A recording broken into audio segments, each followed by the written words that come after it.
자, 지난주에 같은 본문의 말씀을 가지고 우리가 예수님을 사랑하는 마음으로 또 열정으로 그 새벽까지 또 무덤을 찾아간 여인들의 모습을 우리가 함께 살펴봤습니다. 오늘 말씀은 이제 부활의 현장이에요. 이제 무덤 거기에서 일어난 상황들을 통해서 하나님께서 우리에게 어떤 메시지를 주시는지 우리가 함께 은혜를 나누려고 합니다. 자, 오늘 말씀의 주제를 이렇게 생각하시면 좋을 것 같아요. 부활의 능력이라고 생각하시면 될 것 같습니다. 지난주에 잠깐 말씀을 드렸다시피 예수님의 부활이 의미하는 것이 무엇인지, 그래서 첫 번째 그 말씀을 드렸어요. 예수님의 부활은 예수님의 그리스도 되심의 결정적인 증거다라고 말씀을 드렸습니다. 자, 그래서 로마서 1장 4절 말씀을 우리가 함께 살펴봤었지요. 성결의 영으로는 죽은 자 가운데서 부활하사 능력으로 하나님의 아들로 어떻게 되셨어요? 선포되셨어요. 그러니까 부활이 예수님이 하나님의 아들인 것을 선포한 거예요. 그리고 곧 우리 주 예수 그리스도, 그 그리스도 되심을 선포한 거란 거죠. 이 말씀을 보니까 자, 부활 하나님의 아들로 선포되셨으니 라고 하는 그 구절 앞쪽에 보니까 자, 어떤 단어가 있냐면 능력으로라고 하는 단어가 있어요. 여러분, 이 능력은 앞에 나온 부활하사라고 하는 단어를 받는 단어입니다. 다시 말하면 부활이 하나님의 아들 되심을 선포하는 뭐가 돼요? 능력이 돼요. 부활이 예수가 그리스도 되심을 선포하는, 증거하는 능력이 되는 거예요. 그래서 이 부활이 곧 예수님에게도 능력이 되지만 과연 우리 삶 가운데 이게 어떤 능력으로 나타나는지에 대한 내용이 자, 오늘 말씀의 이제 주제라고 생각하시면 되겠습니다. 자, 우리 1번 같이 한번 읽어볼게요. 다 같이 시작. 예수님의 부활은 모든 닫힌 문을 열어버리는 능력이다. 자, 오늘 말씀을 보니까 안식일 날, 자, 이제 안식일이 지나고 나서의 첫날이에요. 주일날 새벽에 이제 여자들이 이제 무덤을 찾아갑니다. 자, 근데 2절을 보니까 갔더니 이미 예수님 부활하셨고, 그리고 지진, 그리고 천사의 등장, 그리고 이미 뭐가 굴러져 있어요? 돌문이 굴려져 있었다라고 마태복음은 굉장히 간단하게 설명을 하고 있어요. 근데 여러분, 마가복음에 보면 이 장면을 굉장히 자세하게 설명을 하고 있어요. 이제 가는 장면서부터. 자, 마가복음 16장 3절을 보니까 자, 이렇게 기록이 되어 있습니다. 자, 가는 길에서 여자들끼리 서로 이야기하는 거예요. 서로 말하되 자, 누가 우리를 위하여 무덤 문에서 돌을 굴려주리요 라고 서로 대화를 하면서 가는 거예요. 사실 이스라엘의 무덤은 우리 한국 문화 안에서의 무덤과 좀 다르죠. 한국은 죽은 자를 어디다 묻어요? 땅 속에다 묻던지, 아니면 요즘에는 이제 화장을 해가지고 이렇게 따로 보관을 하잖아요. 근데 이제 이스라엘 같은 경우에는 땅 안에다 묻는 게 아니라 돌을 파서 굴을 만듭니다. 그래서 굴에다가 시체를 넣어두고, 그리고 그 앞에 문을 뭘로 막아요? 돌문으로 막아요.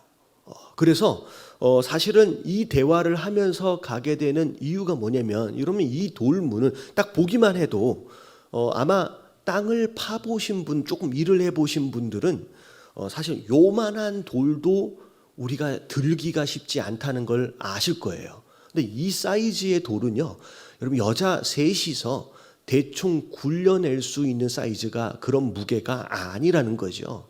그래서 사실 남자 장정 여럿이 붙어서 지렛대 같은 것으로 굴려줘야, 그래야 열려요. 그러니까 그 얘기를 하는 거예요. 지금 열려줬는데, 자, 이게 그냥 쉽게 움직이는 게 아니죠. 그래서 그 얘기를 하는 겁니다. 우리가 가기는 가는데 이 돌문을 어떻게 누가 열어주지? 굴려줘야 안에 가서 향품을 가지고서 뭔가를 할 수 있잖아요. 자, 근데 마가복음에 보니까 자, 무덤에 도착해서 눈을 들어 본즉 어떻게 됐어요? 벌써 자, 염려하며 갔지만 이미 돌이 어떻게 돼 있어요? 굴려져 있었다. 그냥 저돌려 열릴 수 있는 그런 돌의 무게가 아니에요. 그 돌은 힘이 큰데 그 돌문이 이미 열려져 있었다는 거예요. 자, 예수님의 부활을 통하여 나타난 첫 번째 역사가 뭐냐? 자세하게 살펴보면 예수님의 부활을 통하여 뭐가 열렸어요? 닫혀 있던, 이게 일반적으로 열 수 있는 돌이 아니잖아요. 그 닫혀 있는 돌이 그냥 열렸어요. 여러분, 이게 부활을 통하여 일어난 첫 번째 하나님의 역사하심이에요. 자, 이게 얼마나 큰 영적 의미가 있느냐? 여러분, 이게 부활의 능력을 이야기하는 거예요. 여러분, 우리 삶 가운데 우리 힘으로 열 수 없는 문들이 어마어마하게 많잖아요. 근데 여러분, 부활은 이 닫힌 문들을 여는 그런 능력이 그 부활 안에 있다라고 하는 것을 말하고 있다라는 거, 여러분 깨달으시길 주님의 이름으로 축원합니다. 여러분, 부활은요, 문을 다 여는 거예요. 특별히 자, 어떤 문이 열렸느냐? 자, 1번. 자, 이게 가장 중요한 문일 것 같아요. 자, 다 같이 시작. 하나님과의 닫힌 문. 여러분, 이 문을 부활을 통하여 여신 거예요. 자, 하나님과 우리는 끊어져 버렸었어요. 죄를 지은 것으로 말미암아 하나님과 우리 사이가 막혀 버렸어요. 마치 닫혀져 있는 문처럼. 그래서 하나님과의 끊어진 관계, 하나님과의 닫혀진 문, 여러분, 이것이 사실은 모든 문제의 시작입니다. 하나님과 우리 사이의 문이 닫히는 것으로 인하여서 그 다음에 어떤 문이 또 닫혔냐면 사람과 사람 사이의 문도 닫혀버렸고요. 그리고 그 문이 닫혀버림과 동시에 또 뭐가 닫혔냐면 환경과의 관계의 문 또한 다 닫혀버렸어요.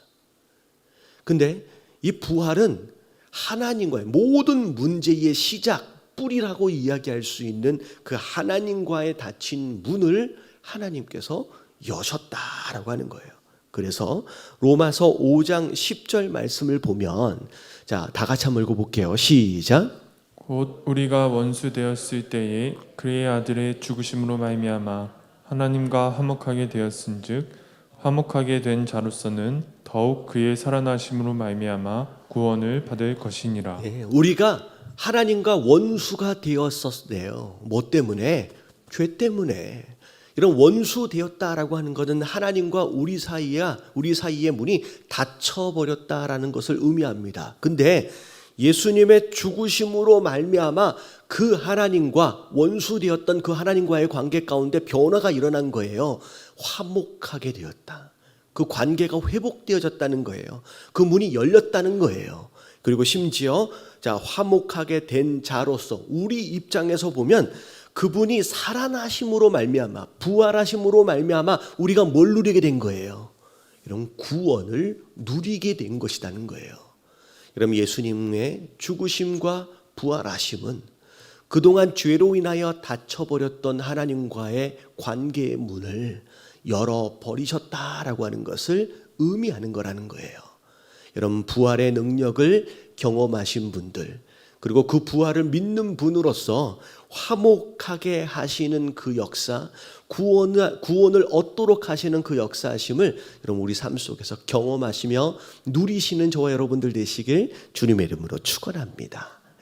그래서 첫 번째 하나님께서 여신 문은 그 하나님, 이제 부활을 통하여 열린 문이 하나님과의 닫힌 문이에요. 자, 그 다음에 자, 하나님께서 또 어떤 문을 또 열어 가시냐면 두 번째가 자, 사람들과의 닫힌 문이에요. 사실 하나님과 원수 되어지기 전에, 죄가 우리 안에 들어오기 전에 아담과 하와는 화목했습니다. 근데 하나님과의 관계가 딱 끊어지고 나서 둘이 서로 책임을 전가하며 싸우는 사이가 돼버렸어요. 아담과 하와의 사이가 망가지고 가인과 아벨 사이가 망가지고, 그래서 모든 인간들 사이가 다 망가져 가게 되어 있다는 거죠. 근데 부활은 그 하나님과의 깨어진 관계, 그 관계의 문을 여실 뿐만이 아니라 우리 사이에 깨어진 관계, 닫힌 문들을 함께 열어가길 원하신다라는 거죠. 근데 중요한 건 뭐냐면, 자, 하나님과의 닫힌 문은 하나님이 부활의 능력으로 열으셨어요. 근데 우리들 사이에 닫힌 문은 그냥 자동으로 열리는 게 아니에요. 자, 말씀을 고린도후서 5장 18절 19절 말씀을 보면, 자, 18절만 읽어볼게요. 다 같이 시작. 모든 것이 하나님께로서 났으며 그가 그리스도로 말미암아 우리를 자기와 화목하게 하시고 또 우리에게 화목하게 하는 직분을 주셨으니. 자, 우리가 잘 알아야 돼요. 그리스도로 말미암아 우리를 자기와 화목하게 하시고, 하나님과의 닫힌 문은 누가 열어주셨어요? 예수 그리스도를 통하여 하나님이 열어주신 거예요. 여러분, 우리가 열 수 있는 문이 아니었어요. 근데 중요한 건 하나님과의 닫힌 문은 하나님이 열어주시지만 그 다음에 우리 사이에 닫힌 문은 하나님이 알아서 열어주시는 게 아니에요. 하나님이 알아서 열어주시는 게 아니에요. 하는 뭘 주셨대요? 여러분, 직분을 주셨대요. 여러분, 직분을 주셨다라고 하는 것은 우리가 해야 할 일이다라는 거예요. 그래서 19절 다 같이 한번 읽어볼게요. 시작.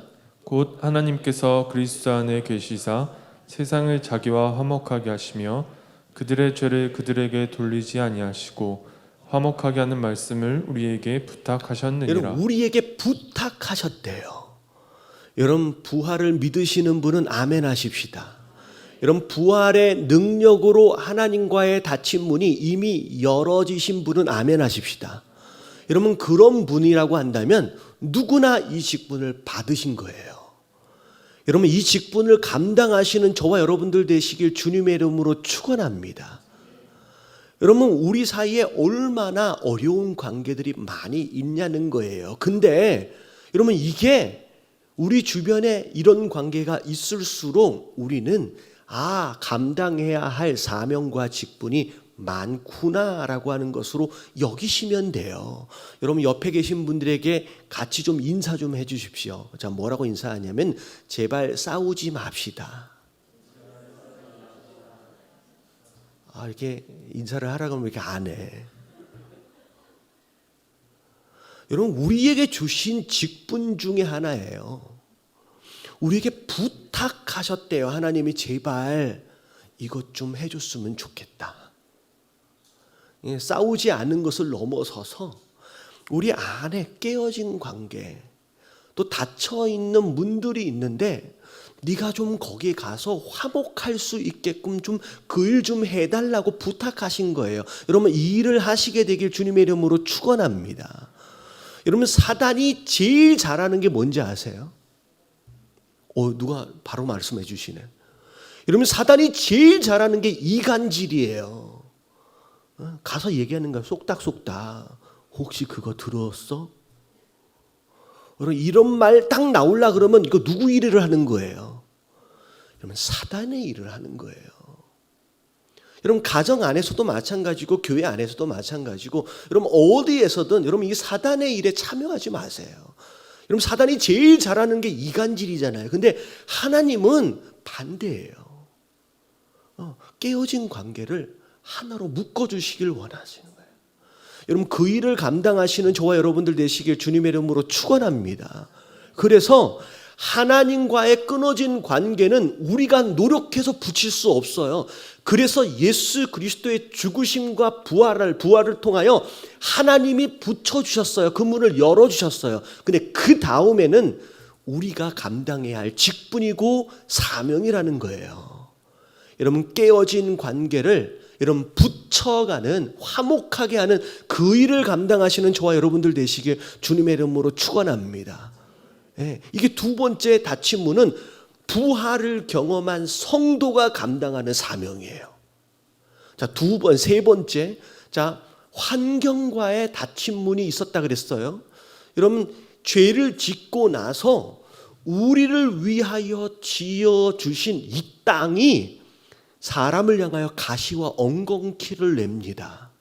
우리가 환경 가운데 어려움을 겪고 있는 이유 중에 하나가 뭐냐면 그것 때문이에요.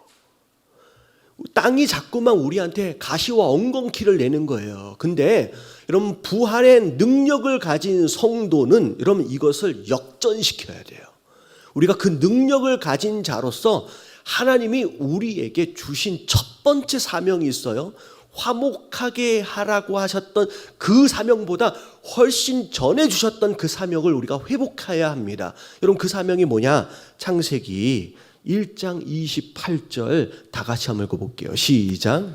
하나님이 그들에게 복을 주시며 하나님이 그들에게 이르시되 생육하고 번성하여 땅에 충만하라.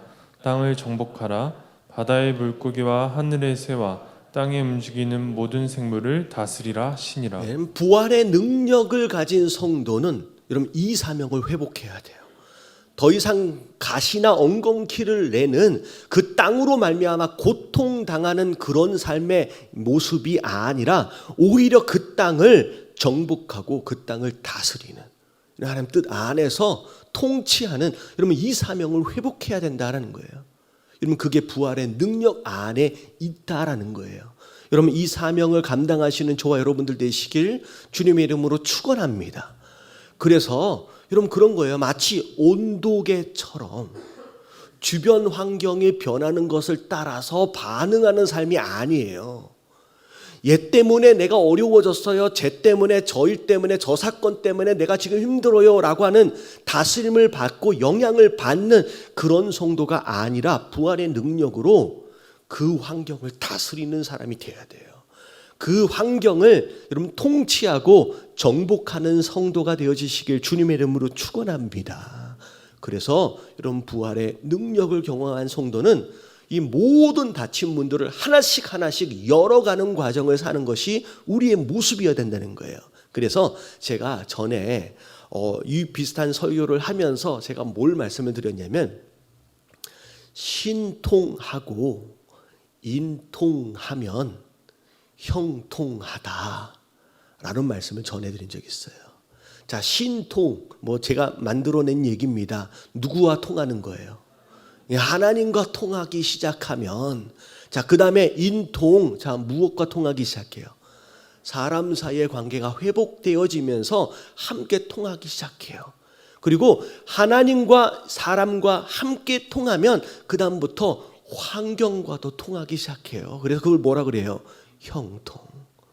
여러분 부활의 능력으로 여러분 형통함을 누리시는 저와 여러분들 되시길 주님의 이름으로 축원합니다. 옆에 계신 분들하고 인사 좀 해주세요. 부활의 능력으로 사명을 감당합시다. 시작. 자, 두 번째 메시지입니다. 같이 한번 읽어볼게요. 시작.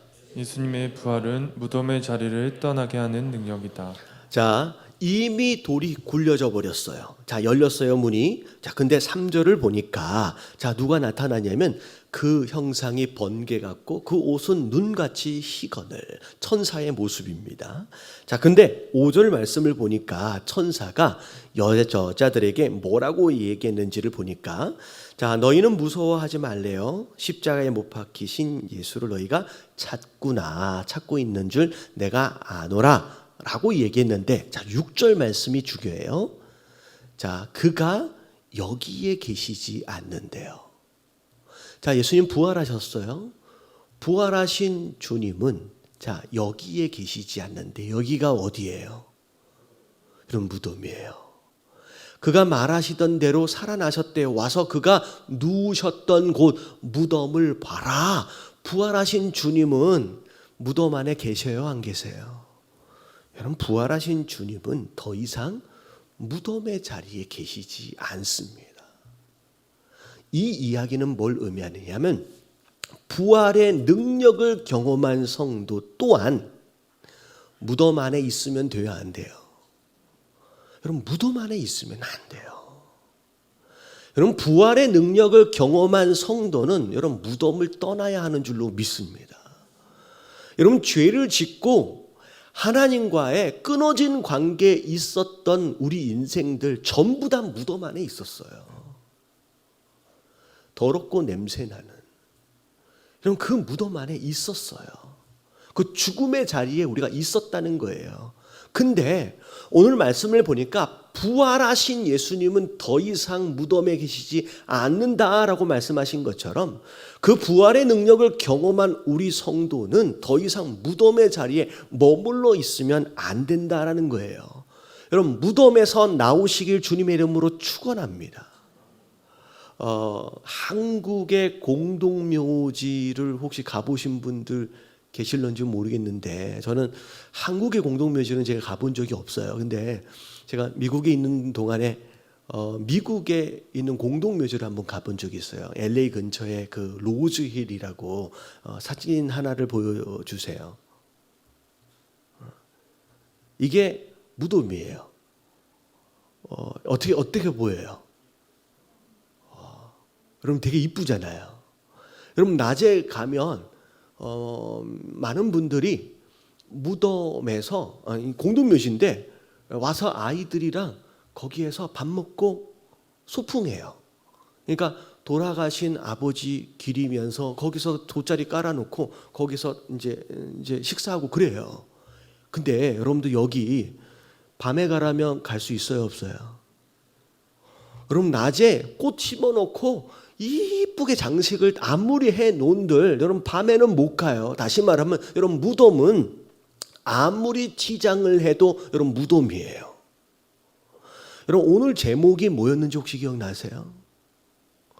여러분, 많은 분들이 부활을 경험했음에도 불구하고, 부활의 능력을 경험했음에도 불구하고 무덤 안에서 나오기보다는 그 무덤 안에서 그 무덤을 꾸미고 있어요. 여러분, 무덤은 꾸며봤자 뭐예요? 그냥 무덤인 거예요. 우리가 머물러 있는 그 무덤의 자리에서 조금 더 괜찮아지려나 라고 하는 그런 기대를 가지고 자꾸 꾸며보려고 하지 마시고, 여러분, 그냥 무덤은 내려놓고 나와야 될 자리라는 거예요. 여러분, 나오시게 되길 주님의 이름으로 축원합니다. 그래서 자, 우리가 떠나야 할 무덤의 자리를 제가 말씀을 드릴게요. 여러분, 첫 번째는 죄의 자리예요. 여러분, 더 이상 머물러 있지 마십시오. 하나님이 아닌 다른 것들을 섬기는 우상 숭배의 자리, 여러분, 이제는 끊어야 돼요. 여러분, 부적 같은 거 집에 만약에 붙어 있다, 비계 속에 아직 있다, 여러분 빨리 버리시길 주님의 이름으로 축원합니다. 여러분, 신문이나 이런 데 나오면서 뭐 토종 비결 그런 거 보지 마세요. 여러분, 이건 우상 숭배의 일종입니다. 하지 마세요. 여러분, 마음 가운데 욕심을 품고 교만함을 품고 아직도 버리지 못한 나쁜 습관이 있다라고 한다면 여러분, 기도하시길 주님의 이름으로 축원합니다. 하나님, 내가 하면 안 되는데도 불구하고 하나님, 내가 이거 담배가 잘 안 끊어집니다. 심지어 지나치게 중독되어 있는 이제 술 중독 같은 경우, 내가 이걸 끊어야 되는데, 여러분, 음란함이나 이런 모든 것들도 다 마찬가지예요. 여러분, 기도하셔야 돼요. 거기에 계속 머물러 있다라고 하는 것 자체가 무덤 안에 계속 머물러 있는 상황하고 똑같은 거예요. 그럼 거기에 오래 있으면 있을수록 우리는 피폐해집니다. 우리 영혼이 죽어가는 거예요. 여러분, 나와야 돼요. 여러분, 죄의 자리에서 떠나시게 되길 주님의 이름으로 축원합니다. 두 번째, 자, 두려움의 자리가 있어요. 자, 항상 마음 가운데 근심, 걱정으로 가득 차 있는 분들이 있어요. 우리가 하고 있는 근심과 걱정의 90%는 내가 근심을 한다고 해결되지 않는 문제들이래요. 여러분, 이 근심과 걱정, 여러분, 이 가운데 심지어 내가 어떤 큰 어려움으로 인하여 실망감, 그리고 무기력함, 우울증에 또 사로잡혀 있는 분들, 여러분, 여기서 빠져나오셔야 돼요. 여러분, 이게 잘 안 나와주시면 여러분, 기도하셔야 돼요. 여러분, 이게 무덤에서 빨리 탈출하시게 되길 주님의 이름으로 축원합니다. 여러분, 이런 문제가 있으면요, 여러분, 금요일날 오셔서 여러분 기도 요청을 하세요. 저라도 안수하면서 뭐 코로나고 하지만은 제가 마스크 쓰고 손 소독하고 제가 안수하거든요. 해서 여기서 빨리 빠져나와야 돼요. 여러분, 신앙생활 하면서 우울증에 걸려 있고 나쁜 습관에 계속 매여 있는 분들로서 무덤의 자리를 벗어나지 못하는 가운데 끌려다니는 인생들이 많다라는 거예요. 여기서 빨리 벗어나야 돼요. 세 번째 자리, 상처의 자리. 누가 뭐라고 한마디 했는데 과거의 어떤 사건으로 인하여 미워하는 마음, 원망하는 마음, 그것이 극대화돼서 분노하고 심지어 내가 갚아주리라고 복수심으로 가득 차 있는 이 마음은요, 여러분 굉장히 큰일 나는 거예요. 여러분 마음 가운데 무엇과 같냐면 뱀 하나가 또아리를 틀고 앉아있는 모습하고 똑같은 상황이 벌어져요. 여러분 부활의 능력을 경험한 성도는 여러분 이 무덤에서 빨리 나와버리시게 되길 주님의 이름으로 축원합니다. 여러분 의지로 나와지지 않는다라고 한다면, 결단하여 나와지지 않는다라고 한다면 기도 요청을 해가지고 기도하면서 빠져나와야 돼요. 여러분 여기에 계속 머물러 있다가는요 큰일 난다는 거예요. 여러분 깨달아지시길 주님의 이름으로 축원합니다. 내가 여기 앉아 있으면서 내가 지금 영원히 죽어가고 있음에도 불구하고 자기가 깨닫지 못해요. 깨닫지 못해요. 여러분 나중에 가룟 유다처럼 나중에 다 저질러 버리고 난 뒤에 내가 왜 이랬지? 라고 하는 상황이 벌어진다니까요. 여러분 빨리 깨달으시고 여러분 이 무덤의 자리에서 빨리 떠나시는 저와 여러분들 되시길 주님의 이름으로 축원합니다. 그래서 여러분 두 번째, 여러분 무덤을 자꾸 꾸미려고 하지 마시고 나와야 될 자리라는 거예요. 왜냐하면 그 자리에는 예수님이 안 계셔요. 부활하신 예수님은 무덤 밖에 계세요. 이런 부활을 능력을 경험한 성도로서 이 무덤 밖에서 사시게 되길 주님의 이름으로 축원합니다. 자, 세 번째 같이 한번 읽어볼게요. 시작.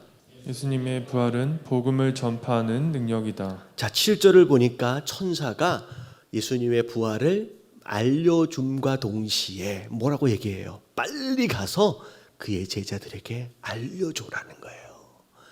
부활하신 주님이 너희들보다 갈릴리에 먼저 가서 기다리실 거라고 그렇게 얘기해 줘라라고 말씀하고, 여러분 이 부활을 경험한 성도는 여러분 반드시 어떤 삶으로 이어져야 하느냐? 그 부활을 증거하는 삶으로 이어져야 하는 줄로 믿습니다. 그래서 오늘 말씀에 등장하는 이 여인들도 부활의 소식을 듣고 전하러 가요. 제자들도 부활하신 예수님을 만나고 나서 그것을 전하면서 사는 거예요. 그래서 마지막 말씀 사도행전 1장 8절. 자, 다 같이 한번 읽어볼게요. 시작.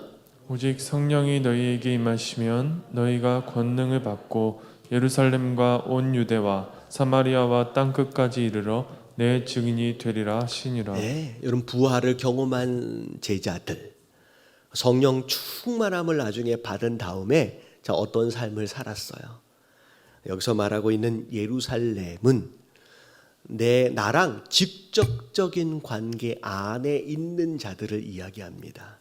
자, 그리고 온 유대는 나랑 직접적인 관계는 아니지만 내 나라와 민족을 의미해요.